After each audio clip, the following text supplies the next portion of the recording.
ಭವಿಷ್ಯ ವಾಣಿಜ್ಯ ಲೋಕಕ್ಕೆ ಸ್ವಾಗತ ಸುಸ್ವಾಗತ.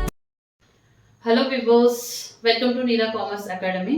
ಇವತ್ತಿನ ಕ್ಲಾಸ್ನಾಗ ನಾ ಏನು ಅಂತಂದ್ರೆ ನಿಮ್ಗೆ ಸಪ್ಲೈ ಚೈನ್ ಅಥವಾ ಪೂರೈಕೆ ಸರಪಳಿ ಅನ್ನೋಂಥ ಒಂದು ಕಾನ್ಸೆಪ್ಟ್ ಬಗ್ಗೆ ಹೇಳ್ತಾ ಇದ್ದೀನಿ. ಏನು ಸಪ್ಲೈ ಚೈನ್ ಅನ್ನೋವಂಥದ್ದು, ಅದಕ್ಕಿಂತ ಮುಂಚೆ ಅದರದ್ದು ಒಂದು ಬ್ಯಾಕ್ಗ್ರೌಂಡ್ ಬಗ್ಗೆ ತಿಳ್ಕೊಳ್ಳೋಣ. ಈಗ ನಾವು ದೈನಂದಿನವಾಗಿ ಏನು ಅಂತಂದ್ರೆ ಬೆಳಿಗ್ಗೆ ಬ್ರಷ್ ಮಾಡಿದಾಗಿಂದ ಹಿಡಿದು ರಾತ್ರಿ ಬೆಡ್ಗೆ ಹೋಗಿ ಮಲ್ಕೊಳ್ಳೋವರೆಗೂ ಸಾಕಷ್ಟು ವಸ್ತುಗಳನ್ನ ದೈನಂದಿನವಾಗಿ ನಾವು ಬಳಸ್ತಾ ಇರ್ತೀವಿ. ಆ ವಸ್ತುಗಳು ಎಲ್ಲೋ ಒಂದ್ ಕಡೆ ಫ್ಯಾಕ್ಟ್ರಿಯಲ್ಲಿ ತಯಾರಾಗ್ತವು, ಬಟ್ ನಾವಿರೋ ಜಾಗದೊಳಗೆ ಬಂದವು ಏನಾಗ್ತಾ ಇದಾವೆ ಅಂದ್ರೆ ತಲುಪ್ತಾ ಇದಾವು. ಅಂದ್ರೆ ಎಲ್ಲೋ ಒಂದು ಕೈಗಾರಿಕೆಗಳು ತಯಾರಾಗ್ತಕ್ಕಂಥ ವಸ್ತುಗಳು ಒಂದು ಸಣ್ಣ ಸಣ್ಣ ಹಳ್ಳಿ ಪ್ರದೇಶಗಳಿಗೂ ಹೋಗಿ ತಲುಪ್ತಾ ಇದಾವ ಅಂತಂದ್ರ it is because of supply chain ಅಂತ ಹೇಳ್ತೀವಿ. ಅಂದ್ರೆ ಏನ್ ಪೂರೈಕೆ ಸರಪಳಿ ಏನದಲ್ಲ, ಅಂದ್ರೆ ಉತ್ಪಾದನಾ ಸ್ಥಳದಿಂದ ಗ್ರಾಹಕರಿಗೆ ವಸ್ತುಗಳನ್ನ ತಲುಪಿಸೋವರೆಗೂ ಸಾಕಷ್ಟು ಜನ ಮಧ್ಯದೊಳಗೆ ಏನ್ ಮಾಡ್ತಾರ ಅಂದ್ರ ಕೆಲಸ ಮಾಡ್ತಾರ. ಅವ್ರೆಲ್ಲರ ಕಾಂಟ್ರಿಬ್ಯೂಷನ್ ಇಂದಾಗಿನೇ ಏನಾಗುತ್ತೆ ಅಂದ್ರ ಎಲ್ಲೋ ತಯಾರಾದಂತ ವಸ್ತುಗಳನ್ನ ನಾವ್ ಇಲ್ಲಿ ಕುತ್ಕೊಂಡು ಏನ್ ಮಾಡ್ಬೋದು ಅಂದ್ರೆ ಸಮೀಪ ಸ್ಥಳದೊಳಗ ಅವುಗಳನ್ನ ನಾವು ಖರೀದಿ ಮಾಡಿ ಬಳಸ್ಬೋದು ಅಂತ ಹೇಳಿ. ಆ ರೀತಿ ಒಂದು ಸಪ್ಲೈ ಚೈನ್ ಒಳಗೆ ಯಾರ್ಯಾರು ಬರ್ತಾರ ಅನ್ನೋದ್ರ ಬಗ್ಗೆ ನಾನು ಇವತ್ತು ನಿಮ್ಗೆ ಹೇಳ್ತಾ ಇದ್ದೀನಿ. ಮೊದಲನೇದಾಗಿ ಏನು ಅಂತಂದ್ರೆ ಉತ್ಪಾದಕ ಅಂತ ಹೇಳಿ, ವಸ್ತುಗಳನ್ನ ತಯಾರು ಮಾಡಿದಂತ ಉತ್ಪಾದಕನೇ ಏನು ಅಂತಂದ್ರೆ ವಸ್ತುಗಳನ್ನ ಜನರ ಕೈಯೊಳಗೂ ತಲುಪಿಸ್ಲಿಕ್ಕೆ ಸಾಧ್ಯ ಆಗೋದು ಅಂತ ಹೇಳ್ಬೋದು. ಯಾಕಂದ್ರೆ ಉತ್ಪಾದನೆ ಮಾಡೋದು ಒಂದು ನಿರ್ದಿಷ್ಟ ಸ್ಥಳಗಳಲ್ಲಿ ಆದ್ರೂ ಕೂಡ ಅದನ್ನ ಬಳಸ್ತಕ್ಕಂಥ ಜನ ದೇಶದಾದ್ಯಂತ ಅಥವಾ ಪ್ರಪಂಚದಾದ್ಯಂತ ಹರಡ್ಕೊಂಡಿರೋದ್ರಿಂದ ಖುದ್ದಾಗಿ ಅವನೇ ಹೋಗಿ ಪ್ರತಿಯೊಬ್ಬ ಗ್ರಾಹಕರಿಗೂ ತಲುಪಿಸ್ಲಿಕ್ಕೆ ಸಾಧ್ಯ ಆಗಲ್ಲ. ಆ ಒಂದು ಕಾರಣಕ್ಕೋಸ್ಕರ ಉತ್ಪಾದಕ ಏನ್ ಮಾಡ್ತಾನ ಅಂತಂದ್ರೆ ವಲಯಗಳ ಆಧಾರದ ಮೇಲೆ ಅಥವಾ ರಾಜ್ಯಗಳ ಆಧಾರದ ಮೇಲೆ, ಜಿಲ್ಲೆಗಳ ಆಧಾರದ ಮೇಲೆ, ಪ್ರದೇಶಗಳ ಆಧಾರದ ಮೇಲೆ ಏನ್ ಮಾಡ್ತಾರ ಅಂತಂದ್ರೆ ಒಬ್ಬೊಬ್ಬ ಮಧ್ಯಸ್ಥಗಾರರನ್ನ ಅಪಾಯಿಂಟ್ ಮಾಡ್ಕೋತಾರ. ಅವರೇ ಬರ್ತಕ್ಕಂಥವ್ರು ನೆಕ್ಸ್ಟ್ ಯಾರು ಅಂದ್ರೆ ಏಜೆಂಟ್ಸ್ ಅಂತ ಹೇಳ್ತೀವಿ. ಅಂದ್ರೆ ಉತ್ಪಾದಕನೇ ಕಂಪನಿ ಥ್ರೂ ಇಂದ ಏನ್ ಮಾಡ್ತಾರ ಅಂದ್ರೆ ಮಧ್ಯಸ್ಥಗಾರನ್ನ ಅಪಾಯಿಂಟ್ ಮಾಡ್ಕೋತಾರ. ಮಧ್ಯಸ್ಥಗಾರ ಏನ್ ಮಾಡ್ತಾರ ಅಂದ್ರೆ ಉತ್ಪಾದಕರಿಂದ ದೊಡ್ಡ ಪ್ರಮಾಣದೊಳಗೆ ಏನು ಅಂತಂದ್ರೆ ಸರಕುಗಳನ್ನ ಖರೀದಿ ಮಾಡಿ ಅವುಗಳನ್ನ ಏನು ಅಂತಂದ್ರೆ ಮಾರಾಟ ಮಾಡುವಂತ ಕೆಲಸ ಮಾಡ್ತಾರ.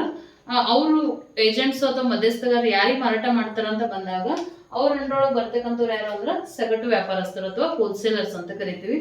ಹೋಲ್ಸೇಲರ್ ನಾರ್ಮಲ್ ಆಗಿ ಲೋಕಲ್ ಒಳಗ ಅವೈಲೇಬಲ್ ಇರ್ತಾರ, ಬಟ್ ದೊಡ್ಡ ಪ್ರಮಾಣದೊಳಗ ಏಜೆಂಟ್ಸ್ ಕಡೆಯಿಂದ ಏನ್ ಮಾಡ್ತಾರ ಅಂತಂದ್ರೆ ಅಥವಾ ಏಜೆನ್ಸಿಯವ್ರ ಕಡೆಯಿಂದ ದೊಡ್ಡ ಪ್ರಮಾಣದ ವಸ್ತುಗಳನ್ನ ಖರೀದಿ ಮಾಡಿಕೊಂಡು ಚಿಲ್ಲರೆ ವ್ಯಾಪಾರಿಗಳಿಗೆ ಅಥವಾ ರಿಟೇಲ್ ಶಾಪ್ಸ್ ಗಳಿಗೆಲ್ಲ ಏನ್ ಮಾಡ್ತಾರ ಅಂದ್ರ ಅವ್ರಿಗೆ ಬೇಕಾದಂತ ಪ್ರಮಾಣದೊಳಗೆ ಮಾರಾಟ ಮಾಡ್ತಕ್ಕಂಥವ್ರಿಗೆ ನಾವು ಹೋಲ್ಸೇಲರ್ಸ್ ಅಥವಾ ಸಗಟು ವ್ಯಾಪಾರಿಗಳು ಅಂತ ಕರಿತೀವಿ. ನಾರ್ಮಲ್ ಆಗಿ ಕ್ವಿಂಟಲ್ಗಳಲ್ಲಿ 100 kg 50 kg ಈ ರೀತಿ ಏನೊಂದು ದೊಡ್ಡ ಪ್ರಮಾಣದೊಳಗೆ ಅವ್ರು ಏನ್ ಮಾಡ್ತಾರ ಅಂದ್ರ ಮಾರಾಟ ಮಾಡುವಂತ ಕೆಲಸ ಮಾಡ್ತಾರ. ಮತ್ತು ಮಧ್ಯಸ್ಥಗಾರರಿಂದ ಅದಕ್ಕಿಂತ ಹೆಚ್ಚಿನ ದೊಡ್ಡ ಪ್ರಮಾಣದೊಳಗ ಖರೀದಿಯನ್ನು ಕೂಡ ಮಾಡಿರ್ತಾರ ಅಂತ ಹೇಳ್ಬೋದು. ಇನ್ನು ನೆಕ್ಸ್ಟ್ ಇವರು ಹೋಲ್ಸೇಲರ್ಸ್ ಆದ ನಂತರ ಅವ್ರ ಹತ್ರ ಖರೀದಿ ಮಾಡ್ತಕ್ಕಂಥವ್ರು ಯಾರು ಅಂತಂದ್ರೆ ನೆಕ್ಸ್ಟ್ ಬರ್ತಕ್ಕಂಥ ಚಿಲ್ಲರೆ ವ್ಯಾಪಾರಿಗಳು ಅಥವಾ ರಿಟೇಲರ್ಸ್ ಅಂತ ಕರಿತೀವಿ.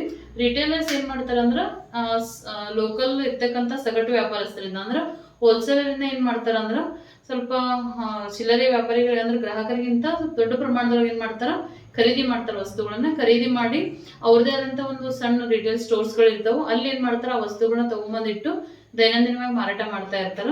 ಇವರು ಗ್ರಾಹಕರಿಗೆ ಬೇಕಾದಂತ ಪ್ರಮಾಣದೊಳಗೆ ಏನ್ ಮಾಡ್ತಾರ ಅಂದ್ರ ಮಾರಾಟ ಮಾಡ್ತಾರ ಅಂತ ಹೇಳ್ಬೋದು. ಅಂದ್ರೆ ಅಂತಿಮವಾಗಿ ಗ್ರಾಹಕರಿಗೆ ವಸ್ತುಗಳನ್ನ ತಲುಪಿಸುವಂತ ಕೆಲಸ ಯಾರು ಮಾಡ್ತಾ ಇದಾರ, ಚಿಲ್ಲರೆ ವ್ಯಾಪಾರಿಗಳು ಅಂತ ಹೇಳಿ. ಫೈನಲ್ ಆಗಿ ಏನು ಅಂತಂದ್ರೆ ಈ ಒಂದು ಸ್ಟೆಪ್ ಬೈ ಸ್ಟೆಪ್ ಅಂದ್ರೆ ಉತ್ಪಾದಕನಿಂದ ಮಧ್ಯಸ್ಥಗಾರನಿಗೆ, ಮಧ್ಯಸ್ಥಗಾರನಿಂದ ಸಗಟು ವ್ಯಾಪಾರಿಗೆ, ಸಗಟು ವ್ಯಾಪಾರಿಯಿಂದ ಚಿಲ್ಲರೆ ವ್ಯಾಪಾರಿಗೆ, ಚಿಲ್ಲರೆ ವ್ಯಾಪಾರಿಯಿಂದ ಅಂತಿಮ ಗ್ರಾಹಕರಿಗೆ ಏನಾಗ್ತಾವ ಅಂತಂದ್ರ ಸರಕುಗಳು ತಲುಪ್ತಾವ ಅಂತ ಹೇಳ್ಬೋದು. ಈ ರೀತಿ ಇರೋದ್ರಿಂದ ಏನು ಅಂತಂದ್ರೆ ಎಲ್ಲೋ ಉತ್ಪಾದನೆ ಆದ ಸರಕುಗಳನ್ನ ನಾವೆಲ್ಲರೂ ಏನು ಅಂತಂದ್ರ ಬಳಸಲಿಕ್ಕೆ ಸಾಧ್ಯ ಆಗಿರೋದು ಅಂತ ಹೇಳ್ಬೋದು. ಈ ಒಂದು ಸಪ್ಲೈ ಚೈನ್ ಕಾನ್ಸೆಪ್ಟ್ ನಿಮ್ಗೆಲ್ಲರಿಗೂ ಅರ್ಥ ಆಗಿದೆ ಅನ್ಕೊಂತೀನಿ. Thanks for watching.